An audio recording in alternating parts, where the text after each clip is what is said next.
I want to introduce you guys, new faces to the panel. We have Pastor Ed Taylor, who is the senior pastor here at Calvary Church.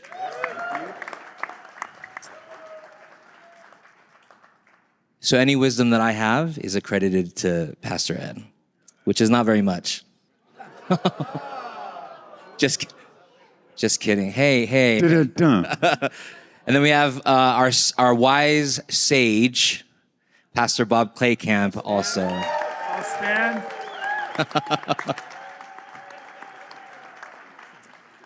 And so we're actually, before we get to the questions on our on Slido here, I have a couple questions for Bob and Ed as they're joining. If you two could just share some encouragement or even some affirmation to a room full of creatives on why they are important for the church.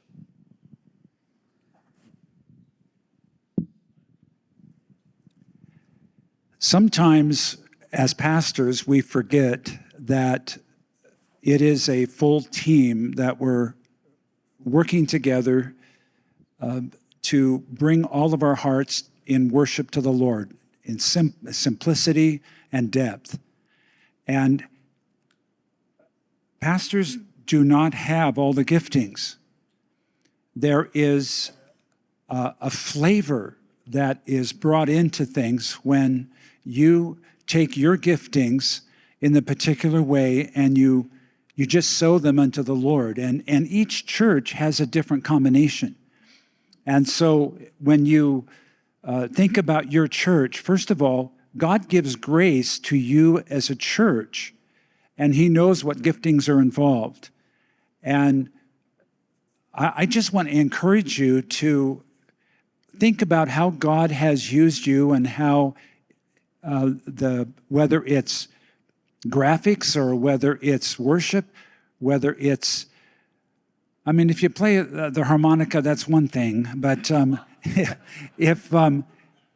if you play like a viola and you go, well, you know, I'm really not comfortable playing in front of people, I tell you what, that can bring such depth into the whole worship experience.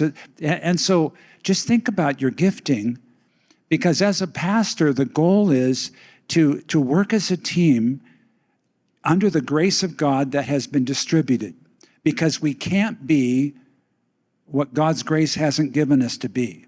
And to try to be something that somebody else is doing, you're missing what God wants to do with this collection in your church. And so it's almost like communicating nonverbals, like body language.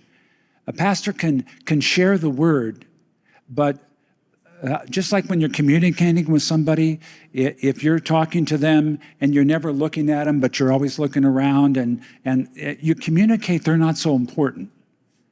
And so there's this body language that we're used to, but those of you that are involved in creatives help form a body language to your church.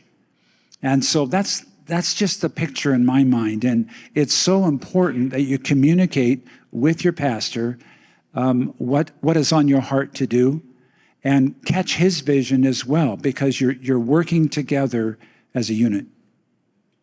Thanks, Bob. That was good. So before I address the group, I think it's important for me to address Ian and to say thank you for 18 years of investing your life, serving alongside me. I'm not the easiest person to serve alongside of, and he and I have grown a lot together over the years. I was sharing this story earlier as we went out to lunch, and this extends to your wife. You know, you served here single, and then you got married here, and then you adopted children here, and you know, a lot of it's gone unnoticed, late nights and things that are part of your life, young adults for a long time, and all the sacrifice. It's not wasted, it's not missed. It's as unto the Lord. And this church, what we've been a part of, would not be what it is today had you and I not teamed up together, as well as the rest of the team. But you know, you're a blessing. And that, to me, I think that God gave, I was sharing this with, when we went to lunch, that God gave us Pastor Ian many, many years ago when he was very, very young. I was trying to think, 18 years ago puts you what, 25, 24? 24. As a 24-year-old, he led worship with his family as a guest one Thursday night Bible study, and I remember leaning over to Marie and saying, I think he's our next worship leader, and that's what happened. And then, but there was a bumpy road because, he had to grow up here, I had to grow up here. There had to be a lot of grace for mistakes and difficulties and all the things that come with ministry. And so with that, I extend to you, thank you guys for stepping in with your gifts, saying, here I am, send me, use me. For you, all your late nights and difficulties and having to deal with all the hard emails. Who was the one that said, you endure me I have to endure you on Wednesday, and now I have to endure you? And like, you just want to, if church has become so hard and so challenging where you just really do want to serve. I just want to teach the Bible and love people. I want to worship. This is my church. And I don't mean that like I own it. It's where I raise my family. This is where I come to church. Even though I have a role here, this is our church. This is where I serve. This is where my gifts are used. And so I say to you, the calling on your life, I was thinking in 1 Chronicles, it says, then David spoke to the leaders of the Levites to appoint their brethren to be singers accompanied by instruments of music, stringed instruments, harps, cymbals, raising their voice with resounding joy. And so the Levites appointed all these different people. You've been appointed by God. This is his call upon your life. You don't have a choice. I mean, you do, but you really don't have a choice except to rise to what God's called you to do. And so whether you're seen or unseen, whether you feel like you're talented or you have just loads of self-doubt, take it to the Lord, be used. I mean, these are the days. You were born for this generation. These are the days to serve him and to run and to finish your race well. And I say the best affirmation I can say is thank you, thank you, thank you, and let's keep going forward with what God's called us to do. Amen. How many of you remember the song from last night? We are the Levites, my friends. We'll keep on leading till the end. We are the Levites. We are the Levites. No time for losing. 'Cause we are the Levites, bum bum, of this generation. Were you here last night? You remember that? Everybody say, I'm a Levite. They're pretty convinced. Although, you just freeze. Also, I just love this picture. Just freeze right there. How many years have you all been married? How many? 13. 13. Not long enough. I just love that they've been not long enough. What a great answer. Yeah. I just love that for the last 2 days, you just sit together and there you are. Just you can't get any closer. Just a lovely. It's just a sweet thing. I just thought I'd point that out. Can we get a camera person over there ready? Can you get a close Jumbotron? There we go. All right. All right. Here's a question. Why do all worship leaders wear denim? Scott, you want to start with that one? Because you sent out a memo that we all had to wear denim for this conference? Yeah, I don't know. Just a thing, I guess. Comfortable. It's durable. Yeah. It just becomes home after a while. Yeah, it does become home. All right, here's a more serious question. How do you gently and graciously redirect someone on the worship team who cannot sing? In this situation, it's not a matter of character, but rather competency.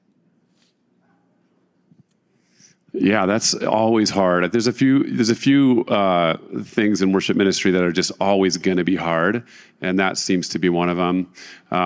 You see the heart. I mean, the hardest ones are the ones where you see the heart, you see their love for the Lord, and their desire to serve, and they're total worshipers. They just, and at the time, it's evident that there's not really a gift there or a strong gifting there. And the question always is, can it be taught? Can it be learned? And I always like to, maybe it's the sentimental side of it. I like to think that it can be taught, it can be learned. So, you want to have a kind honesty, a kind, honest conversation where you're gentle with them, and you can point out the beautiful, positive things that you see in them, but also, just say, at this time, from my perspective, it doesn't look like you're vocally ready to do that. This is kind of the level of expectation to be able to sing on pitch, and then maybe to sing harmony. This is kind of what we're looking for. But redirecting them towards maybe getting some vocal lessons and having some training and some encouragement. Because running a school of worship for so many years, we would get, people come to school and they played the harmonica and that's about it, which is great, or they just didn't really have any musical ability. And so we started putting a little bit of a thing. Well, okay, you at least need to be able to play an instrument a little bit or sing a little bit, so you can kind of build off that foundation. And I've been pleasantly surprised at how a little seed of a gift that was watered, and then they just pushed into practice, and they really grew in it, and then they would be leading in smaller settings, and then would grow into more opportunities. So I always want to be careful not to play the role of the Holy Spirit in their life, but at the same time, just be honest with them. Like at this, from what I can tell right now, you just need some work. You need some time to kind of grow in your gift. And I want to encourage you this way. For all of us, people took a risk on me and gave me an opportunity to grow when I was struggling, maybe to stay on pitch, or just knew 3 chords and 3 songs and at Bible college. And, at that point it didn't matter because everyone's just worshiping, but so I think it's kind of that pastoral heart. You want to be gentle but honest. You can really damage somebody in a negative way, if you're too hard on them. So you want to be careful to do that. And sometimes it's also just, hey, what other areas are you gifted in? What other areas are you passionate about? I can see you love to worship the Lord. You want to use these gifts for that. But are there other areas that maybe what part of the body has the Lord made you to be, And so that's a valid question. And in a way that we can encourage them and redirect them into areas of just significant strategic ministry for them. So that'd be my 2 cents. What do you guys think? Great answer. I bet there are a lot of people in my team who wish I'd heard your answer many years ago. You're so kind. Isn't he the kindest guy? Kind honesty. Yeah, kind honesty. Man, my answer is no. Not no, you can't be in the band. Just there is no easy way to do or right way to do it. It just never feels. The metaphor that's helped me some, but I don't think it's got me across the line is, we all have a gifting for evangelism. Some have Billy Graham's level of gifting for evangelism. And some have my gifting, which is be ready to give an answer if somebody asks. I'm more towards Peter. And then I say, maybe this in front of 300 people is not, that's Billy Graham for you. But it never feels good. I defer. I use the word primary gifting, secondary gifting. So affirming them I know you love to sing, you love to worship, but what do you think your primary gifting is? So that kind of language, because is that passive aggressive? Wow, man. Well, for 20-some years it seemed to work, but I would say I also think you're really gifted at you're really good at typing in the lyrics. You're one of those people that you do that so well. I can always depend on you. That is something. Yeah. Anyway, I also never said hey, this Saturday, tryouts for the worship team. Never do that.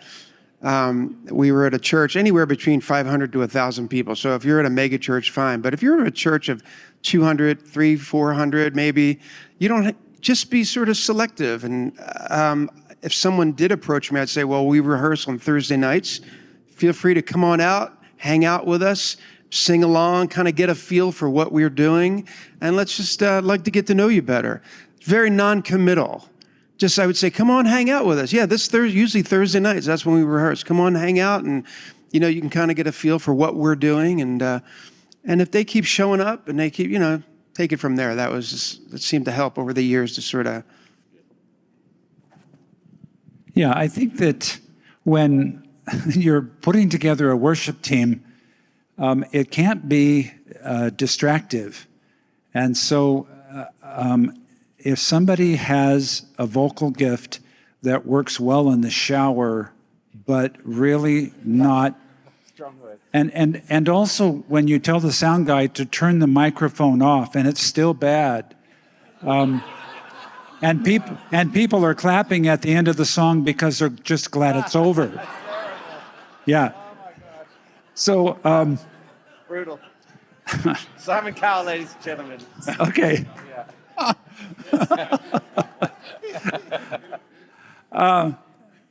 How they respond to your encouragement and direction is also going to reveal their heart. Because if they're going, well, I have a gift of worship and you're crushing it,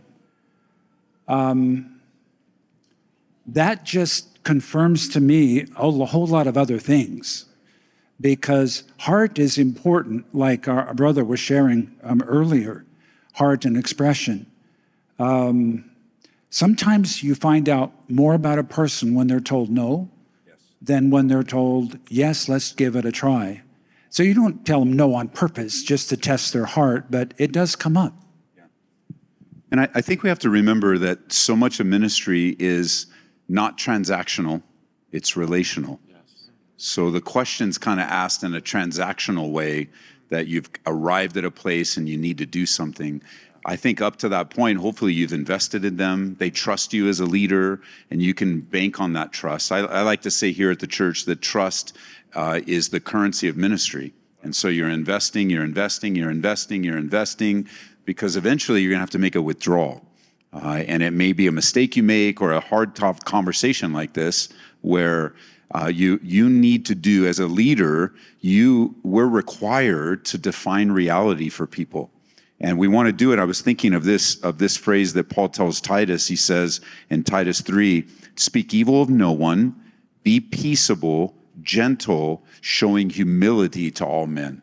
So if that's the atmosphere of the conversation, and there's trust and it's relational, if these become transactional, then they're always going to fail, because then it gets associated with talent or a perceived talent, and then they're going to take it personal. They're going to take it personal anyway, because the enemy is going to want to discourage.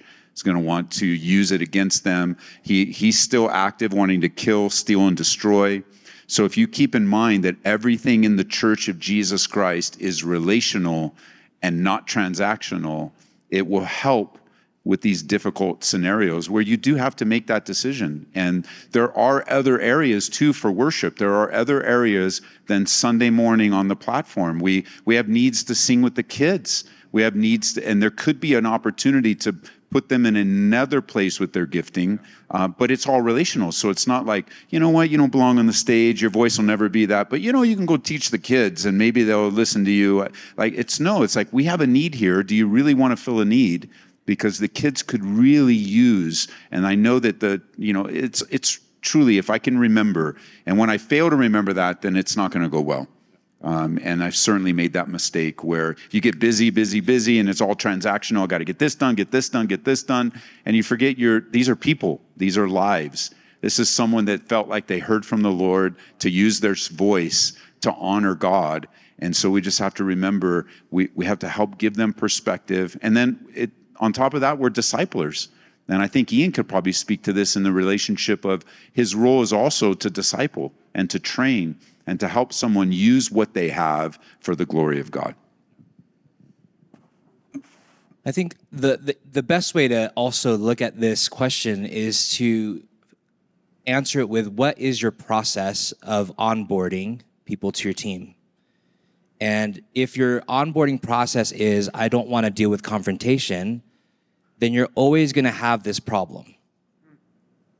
And just like Brenton said, it's not fun to tell someone, especially when it's a vocalist, because your voice is a personal thing. guitar player, that's a skill that they've learned, but your voice is you. So telling someone you are not good, because that's what you're hearing when you tell someone your voice just isn't at the same place. So I would say develop a process to figure out how we can onboard people, and then being able to be as kind and as honest as you can in the very beginning. You don't want to have that conversation after that person's already invested in preparing and planning and going through audition after audition, and you just don't want to deal with the conflict. Just deal with the conflict up front. That's also marriage counseling. Wow, free. Just deal with it up front. Boom. So I'm gonna ask this question and I'm gonna answer it because I think it's a question for the conference. It says, why aren't there women on the Q&A panel? And it's a really simple question, right? I didn't put one up on there. And it wasn't because I don't think women are able to be here, because I think my wife is one of the wisest people that I know. It's just this is our first time doing this conference. And relationally, these are the men that I look up to. And so relationally, I just didn't have an opportunity to ask a woman to be on here that I could ask these questions to. So the question's out there. I want to answer it. You guys can hear it from me. It has nothing to do with these guys. I made a decision. And there will be, for like the creative, since Caitlin's here with the creative, she's doing a Q&A panel for the creatives, and she's going to be answering those questions. Has nothing to do with whether we trust women or not. I love women. Well, I love a woman. Man, you were doing so good, bro. I love a woman. I also love my mom, who's also a woman. And your sister. And my sister, who's also a woman. So it has everything to do with just relationally, right? Like, it's a relational thing, just as Ed shared. Those were called famous last words. Next question. And let me validate, having served with Ian, like that's a legit answer. Like this is our first time ever doing this. And even for us, Bob and I'm like, why would we be up here? Because we're not worship leaders. We were invited to come up, but I would rather sit there and hear these guys give their perspective, because this is where they live. But Ian said, no, I think a pastor's perspective would be helpful to get balance. And so from that, knowing Ian, having served with him, it truly is not any kind of slight whatsoever, at all. So I can validate that. If I can have the girls on my team lead, they will lead. They will lead songs. I'm going to champion them as much as I can because they lead well. Women can lead worship well. So there's another question here. Can women lead worship? And I would say some can. Just like some men can. And some men can't, and some women can't. If the question is, do they have permission? That's a different question. That's a conversation for the context of your community. That's not a question that we can answer on a panel, right? That's the question. That's an answer for the context of what community you're serving in. But I know for here, I'll answer for how we do things here. And the women that serve with me, man, I love them. I would trust them with anybody. I would trust them with my kids. Why wouldn't I trust them with the people coming to church here in the way that they serve? So, how would you develop the process for people who are interested in the worship team? What steps should they take after expressing interest? Can I just start that?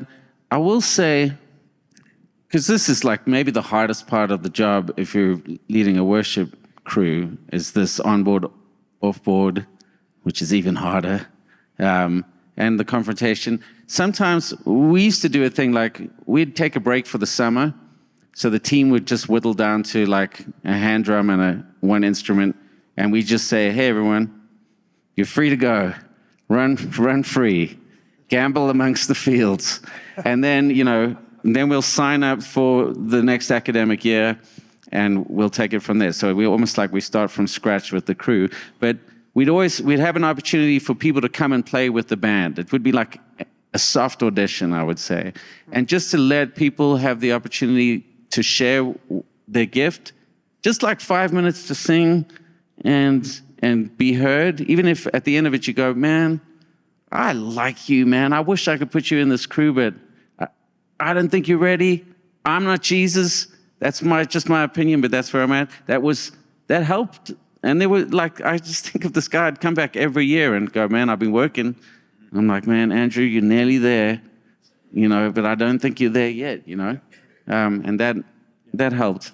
I mean, I blew it a couple times, and there was like one time I said no to somebody, and it wasn't the worst. But it wasn't the best. I wasn't Scott Cunningham when I said it. I was like, I don't think it's going to work out this year. And then that lady came back to me weeping, and she'd been given a hard no at her previous church, and it really wounded her. And so, in a way, we were picking up the tab for what happened in that community. And at that point, my job was just to listen and go, okay, I messed that up. I'm sorry. I'm not good at this. Yeah. Yeah, I think it's important, like you were saying, to think through your process of how you are going to invite people into that. So it's been said, it's easy to invite people into it. It's difficult to invite people out of it, So I think just having a few guardrails. I love the idea of not transactional, but relational.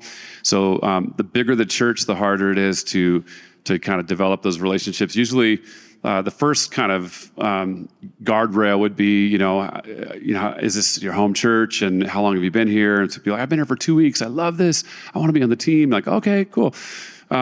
We would have kind of a general rule of like 6 months. Hey, come to church for 6 months. Just see if this is home for you. See if this is where this is your family and you feel comfortable. And we'd love for you to be involved if you feel at some point. Because usually you do have people that are going from church to church trying to find a platform and trying to, I've had a lot of people come to me like, man, God has given me a gift, and I believe God wants to use me here on this thing, and almost like a subtle pressure tactic. Like, if you don't let me up there, you are hindering God's work in my life. I've had those conversations. I'm like, oh, interesting. So it's a challenging thing to navigate. I think that's a first one. And some churches might be 3 months. If you're a smaller church, it could be more relational, and so you could kind of get to know them quicker. We had an application where we'd have them, just some strategic questions of how long they've walked with the Lord, how they came to faith, and some spiritual growth kind of questions, and some spiritual, or I guess Christian liberty questions of what they feel comfortable with in certain things. So those would kind of give us a little bit more information, and then we would process that and let them know that, yeah, we got your application. We're praying through it. We'd love to meet with you. We do like a one-on-one meeting just to get to know them personally a little bit more, and on a relationship level. And then we'd figure out a way, like at one point we ended up developing a few songs. We'd have them learn these songs and send us in a little audition tape of them singing the song or playing the song. And even from that, you can get a bit of a feel of where they're at. Sometimes that's doable for some churches. Sometimes it's not doable. You do more of a live thing with them, like Brenton was saying, playing along or singing along with them. So some of those relational interactions can be awkward. It's just part of the job. Is you realize you could be in an awkward spot where you're singing with them, playing with them. You realize they can't sing, or they really can't play their instrument, or they're not at the level at the moment with that ability to be able to step in with the expectation. So we would try to communicate our expectations up front. So even on like the worship team webpage, it would be like, hey, we're prayerfully looking for people that are skillful and feel called to serve the Lord in these areas. And as Ed was talking earlier from 1 Chronicles, a little bit later in chapter 25 of 1 Chronicles, it says that these men that David would appoint, these Levites, it says he appointed them all who were skillful performing their service. So there was an element of an evident skill that was used, that was visible and identifiable, that they would step into it. A little bit later, it's so interesting. It says that there's all these different people involved. It says they were all under the direction of their father for the music of the house of the Lord with cymbals. So you can make music with cymbals. Drummers, just be encouraged. You are a musician. Don't people say that you're not. Making music with cymbals, and strings, instruments, and harps for the service of the house of the Lord. So Asaph, Jeduthun, and Heman were under the authority of the king, which is a great insight as well. as we serve under the authority of the pastors, the leading the church. So the number of them with their brethren who were instructed in the songs of the Lord, all who were skillful, were 288. So they had this almost like a school of worship happening back then in David's day. They were training the next generation of young people coming up, all who were skillful. They were skillful in the songs of the Lord. So what you can kind of tell when you meet someone, you can tell if they've kind of invested in their skill in the songs of the Lord. You know, do they know those songs? Are they kind of in them? You can tell if they've practiced and they have that kind of in them. So those are the things that you're kind of looking for.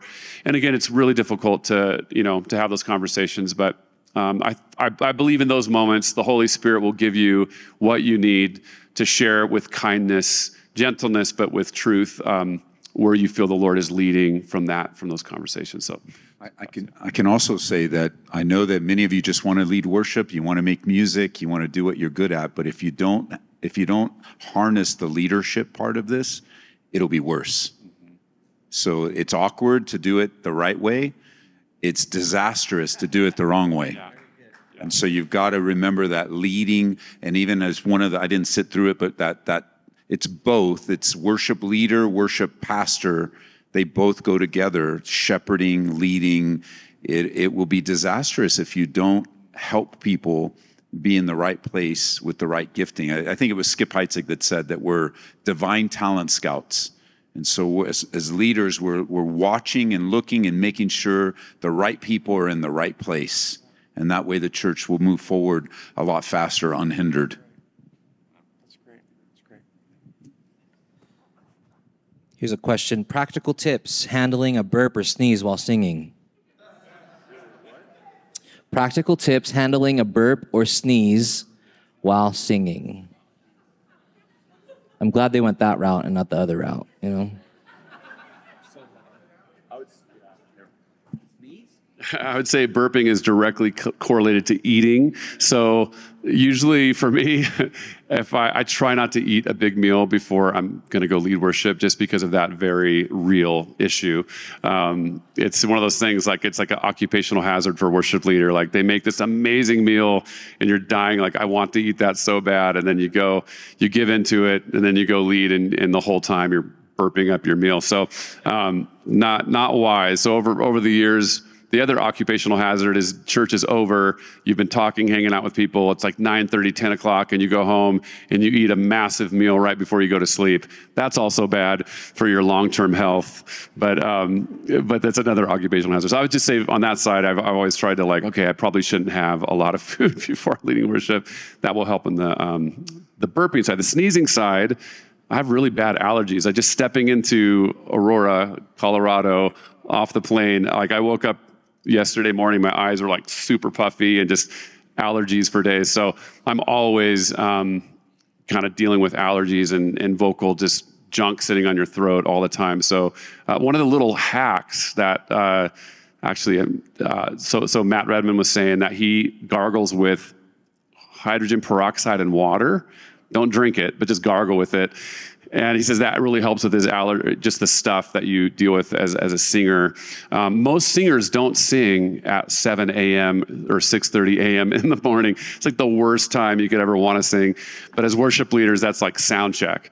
It's the hardest thing. So just I don't know how I got in that trouble, but just allergies, managing those things. It's a real thing, especially in spring, and it's always Easter in spring, and allergies are crazy. So for me over the years, I do too much information. I do like sinus rinses. I do all the stuff because I've got crazy allergies and sinus surgeries and all the great things.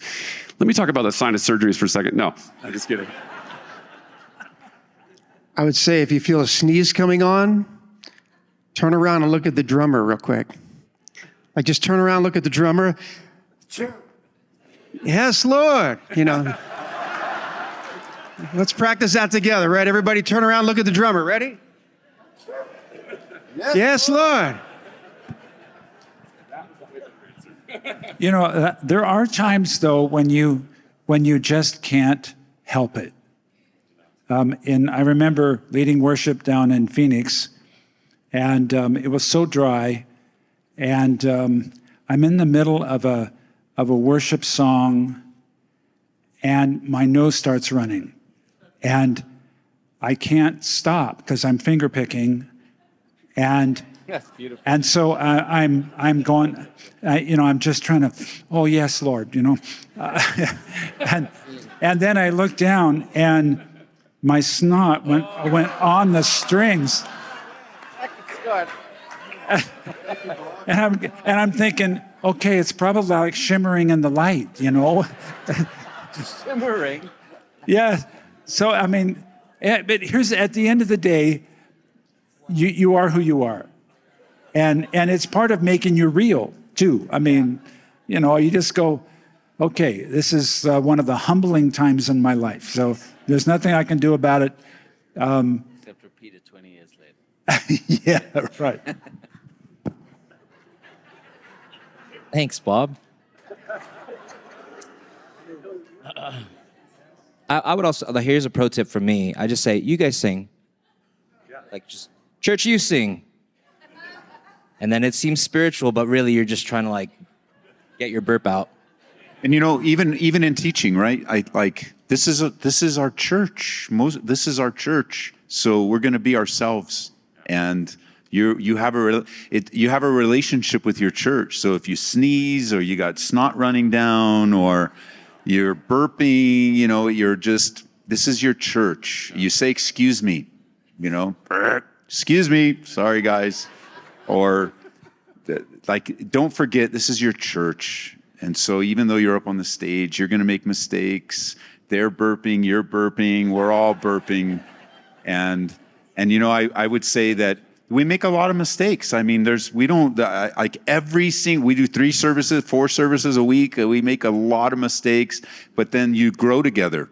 And I would say if you're always doing that, I've had to make a decision, and for me is I never eat before service. I just, and the times I'm thinking, well, this time I will. Just everything's gurgling and everything. And then I also have to remember I have a responsibility to serve the congregation well. So I got to make those decisions behind the scenes that will make me more usable. And if it means eating 4 hours later, then it's worth it to me. I'll eat 4 hours later so that I can be the best that I can be on the stage and try to minimize those. So here's a question for you guys. Would you reject selecting songs of worship for your church solely on the writer, even if the song is sound, such as songs by Bethel? No.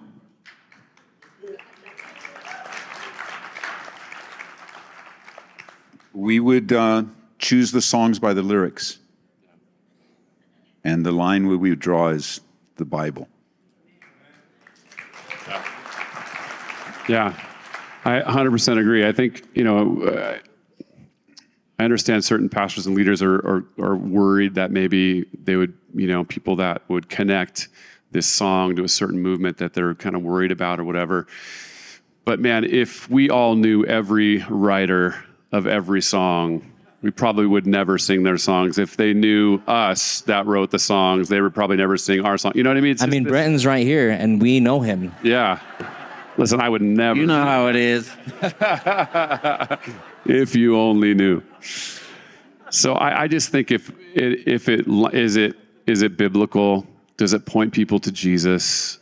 Is it Christ-centered? I mean, those are the questions that we need to be asking, and pointing people to, and that's what matters at the end of the day. It's like, even if we wrote the song, you wrote the song in your context of your church. It's not like you're trying to glorify yourself. I love what Brenton was saying earlier. He won't even say that he wrote it. He's just like, hey, let's just try it out. Let's just sing it and see how it works. So, I don't know, just songs that point people to Jesus, turn their eyes to Jesus. That's good.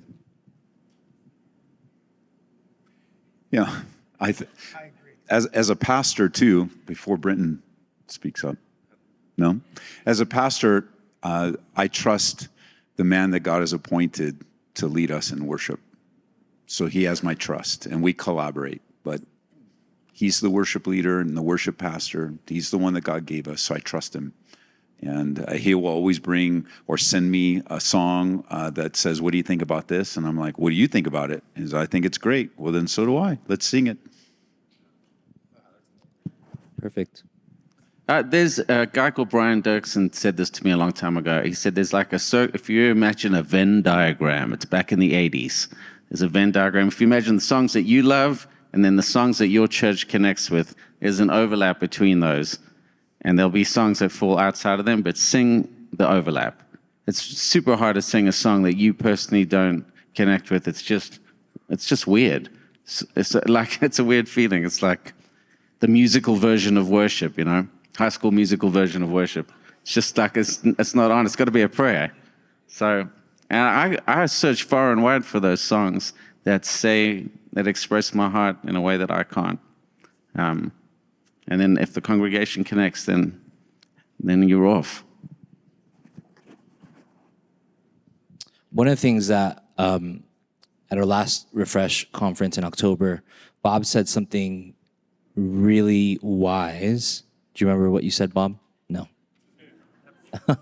He just said this. He said this I'll try to quote it. He just said, oftentimes we make our preferences like what the spiritual law is, rather than just taking a song for what it is and allowing it to be what it is. And I think if you take a song, and if your compass is the Bible, then that's a good place to be. And I would say too, some songs I think I actually got, I don't know if I got this from a church front video.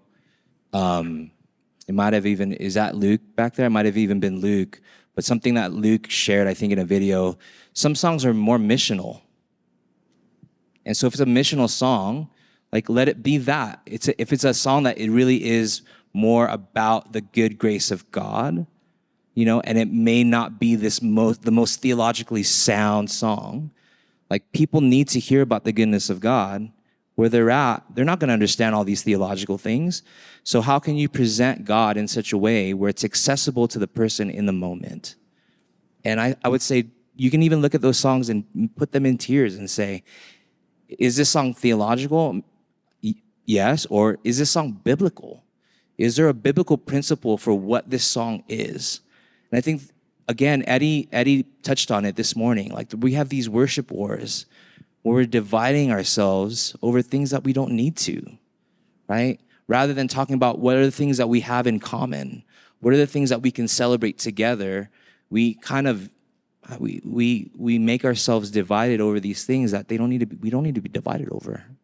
Well, it reminds me here in Mark chapter 9, verse 38, John answered and said, "Teacher, we saw someone who does not follow us casting out demons in your name, and we forbade him because he doesn't follow us." But Jesus said, "Don't forbid him, for no one who works a miracle in my name can soon afterwards speak evil of me, for he who is not against us is on our side. And whoever gives you a cup of water and drink in my name, because you belong to Christ, assuredly I say to you, he will by no means lose his reward." I mean, Jesus was like, don't forbid him. And I like what the distinction you made. I don't know that I would have thought of that.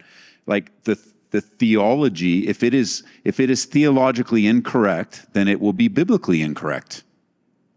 Because if you have the Bible right, you'll have the theology right. But then you have a different category of emotive songs and responsive songs and the reality of just expressing. I mean, if some of the standards that are being used on songs and associations are consistent throughout, we wouldn't be singing any of the Psalms, because David, who committed adultery, was the author of most of the Psalms. And so you'd be associating now this whole guilt by association. You'd be associating with a bunch of flawed, imperfect men, as Pastor Scott was saying, flawed, imperfect men that to me, I'm just grateful God has chosen to use me, and I'm used by the grace of God. That's how I'm going to get all the way into heaven. I was saved by grace, I'm kept by grace, and I'm going to slide in, sneak in, climb the fence into heaven by grace. And I have a testimony, you have a testimony. No, we sing a lot of great songs. Amen. I'll just add my 2 cents in terms of selecting songs. I think one thing to remind ourselves, I used to have a banner in our little green room, was just helping others worship. Like that's kind of our primary role, is to give glory to God and to help others worship. We don't have to be cool. We don't have to look like all the bands on YouTube. You know, that's not the goal. The goal is simply to help our community, our congregation, our family. Sunday morning is family time. We're not, you know, we talked about that last night. This is not a Broadway show or a Vegas show. It's family time. So you're the aunt or an uncle as you lead worship. That kind of, picture yourself more as an aunt or an uncle, but we're here to help others worship. And so not in a people-pleasing kind of way, but for years I always thought about the various generations. And as I'm putting together a set list, one of the, not the primary, but one of the things in the back of my mind as I'm looking at different songs, I think about generations. I always try to have a hymn, ideally. Is there a hymn that fits somewhere in the set? Is there a song maybe from the 90s or 2000s that like, oh man, yeah, we hadn't done that in so long. And like half your congregation goes, they just know it. They don't even have to look at the lyrics, you know, whatever that might be. I don't know, we can think of tons of examples. Shout to the Lord, all the earth. You know, if you pull that out once in a while, it's like, yeah, you know, nobody's even looking at the lyrics. And then, you know, a newer song, sure, let's stay up to date. But I think we tire of songs quicker than our congregation. So just be mindful of that. We're always trying to like introduce something new. And your congregation's just trying to, you know, you don't want them just reading the whole service, just reading words on a screen. You know, you want them to engage. Oh, yeah, I know the song. And they close their eyes and they worship with it. They sing that prayer. You know, so you kind of went, and then here's a new one where, okay, they have to read the words. It's kind of new, don't know this, but follow it up with something very familiar, you know. So think about that, you know, the various generations. So again, you're not people pleasing. You're not trying to do it every single time. You may not get it quite right, but more like a buffet, if you will. I always had a picture of like, if you went to a buffet and all they had was like hot dogs, it's like, well, I don't really care for hot dogs, or I don't want to just sing all hymns. Can we do a new song once in a while? So same thing. Like you're just mindful. That's part of a pastoral heart, I think. You're just trying, it's another way that we're trying to serve and help others worship. I think there's a difference between leading worship and being a worship leader. A lot of people can carry songs on, but as a worship leader, you have to think about your congregation. You have to, I'm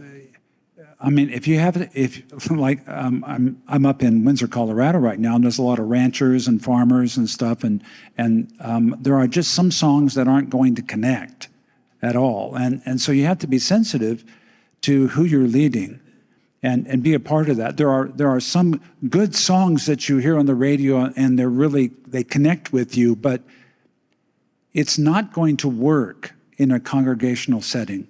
It's going to be too awkward. And so that's part of your responsibility, is discerning what the Lord is doing, the venue that you are in, the congregation, what they've just been through. And so all of that is so important. We don't want to just lead worship songs, but we want to be sensitive for the moment, because each service is different. Each service, the needs are different.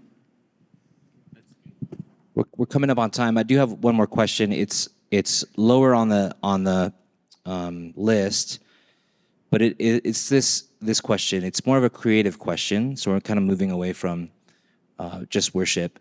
Art has often been not represented in the church. To what degree should art become more integrated into the church, and how?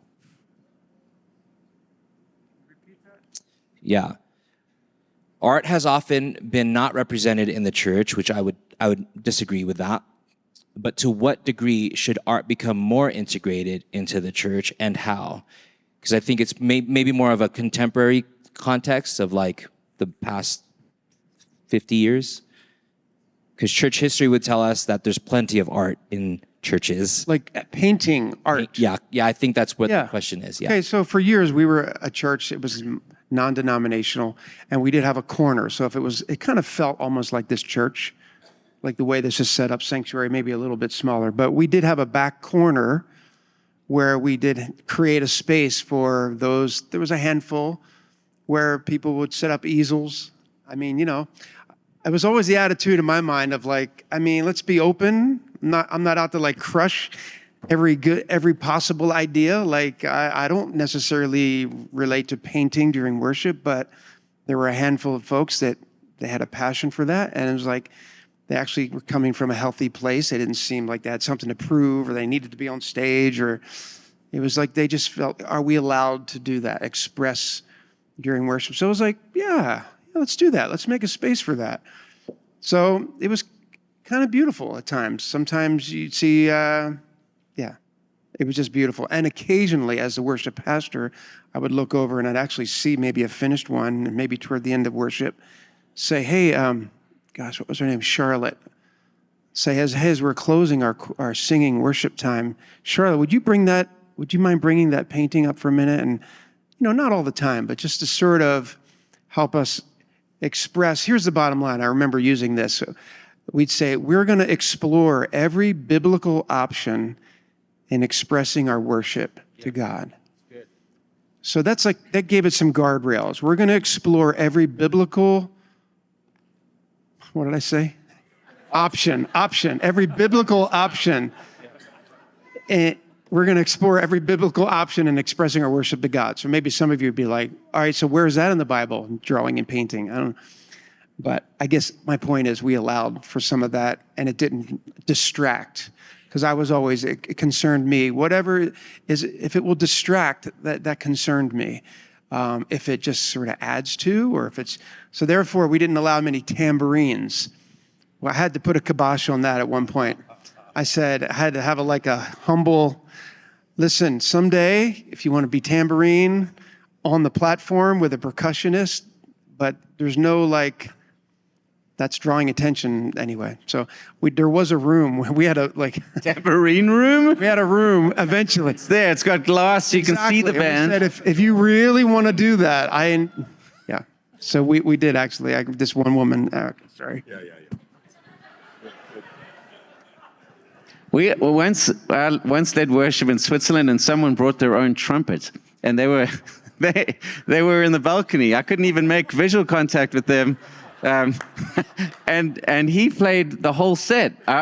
Fortunately, he was awesome, and I remember thinking, man, maybe this is just how they do things in Switzerland.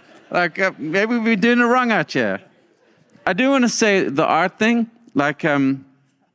you know, when Paul and Scott and I were starting out, and there were a lot of churches, there was no sound system. There was no PA, or if it was like a hotel lobby PA.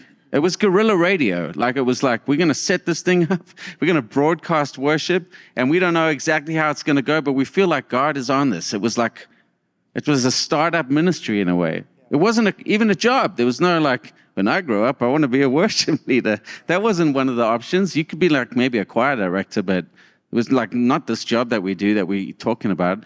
I feel like that same spirit of Genesis and new beginnings and the breath and creativity of the Holy Spirit is on the visual arts, on video, on visual arts. I mean, even these flags, it's we were made to create and be colorful and paint and sculpt and talk and do poetry, all these things. That's what it is to be human. I mean, the first time we see God in the Bible, he's making something. That's the first visual we get of our Father. He's doing something. And then straight after that, we hear, and God made them in his image. In his likeness, he made them. So we're made after a creative God.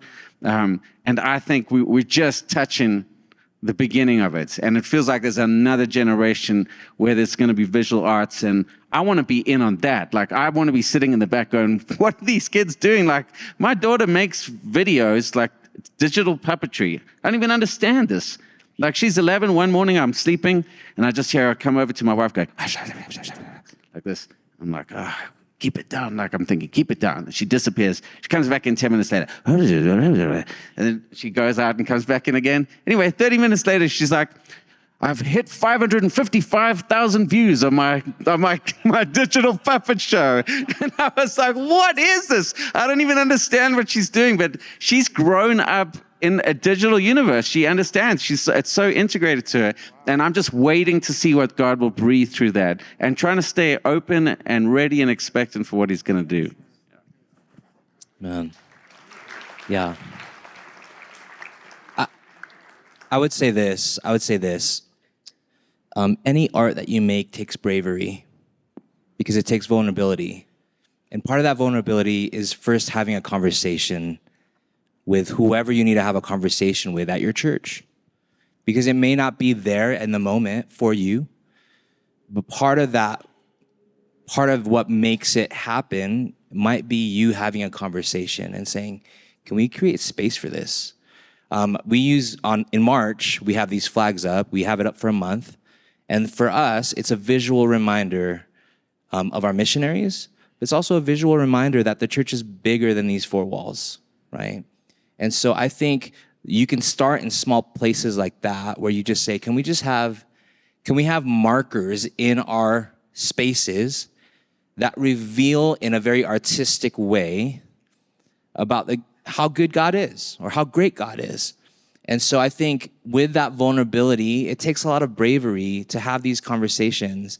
And I think for a lot of creatives, it's really hard to be confrontational. I am the least confrontational person. So to even be someone that is overseeing a conference like this is really vulnerable. But it's worth it. It's worth it to be brave in vulnerability because then you create space to have things like this.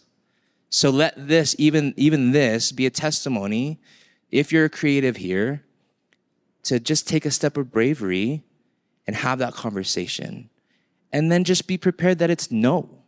But at least know that you were brave enough to say, man, I just want to be expressive to an expressive God, right? One of the things that I love, especially in the Genesis account, is the first thing he does, action-wise, was to create, and it was to create through words, right? That's why songwriting is so powerful, because the first thing that we see accounted was creation through words. He spoke, and it was, right? And we have that in us. As created beings, that is a reflection of our Creator. And so be brave. Do things that are scary, because that vulnerability will open up doors for you to be able to express what God is doing in your own heart. So with that, we have a break. Then we go into our breakout sessions. And then we're back here tonight for our worship night. And I want to give you guys some instruction for our worship night tonight. It is open to our church, so there will be a lot more people in this room. So we have designated sections that are closed off for just the conference people. So I would say come early and make sure that you get a seat. And if those sections are already closed, if you're here early enough, you'll be able to get other seats. But we want to invite you tonight. It's going to be a special time with Brenton, with Paul, with Scott. We're just going to sing together and honor the Lord in song and worship. So let's pray. I'm going to pray us out. We have a break till about for 30 minutes, and then we have our track breakouts. God, we thank you. I thank you for these questions. Even some of the maybe difficult questions, Lord, I pray that it would be thought-provoking and it would stir us to be thinking about how we can answer some of these questions. I do pray, Lord, for the creatives in this room that feel like they maybe don't have a place within the church.